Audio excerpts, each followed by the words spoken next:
Well, speaking of, it is the news many are dreading. Cooler weather is making its way to the Wabash Valley. With lows expected to drop in the 30s this weekend, you may be considering turning on your furnace for the first time this season.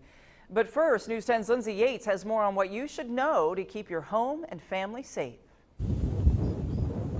John Bays has been fixing furnaces for 30 years.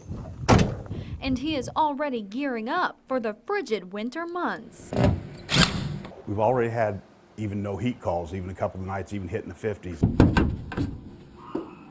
And it's only going to get worse. With cold weather quickly approaching, Bays has some tips for homeowners. Before it really gets cold, they ought to turn it on a couple times and just make sure it will get your house to temperature. But before cranking the heat, make sure you change your filter. This is really plugged up. This is what this filter should look like in new condition. On a standard furnace, it's a task that should be done at least once a month. The worst thing it can do on a gas furnace, it can actually bust the heat exchanger, which is the main heart and soul of a furnace. When in doubt, call a technician. Gas is even more critical than electric.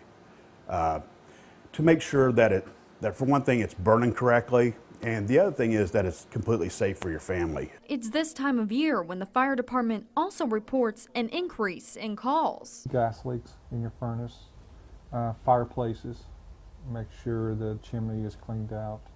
Not a lot of creosote buildup because that can cause fire too.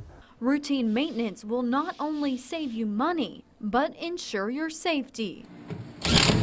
A little thing such as just as easy as a plugged filter or something like that, real minor problem when it gets cold and it's running a lot can turn into something major. In Terre Haute, with photojournalist Cody Murphy, I'm Lindsay Yates, News 10. Well, it is recommended that you have your furnace checked at least once a year.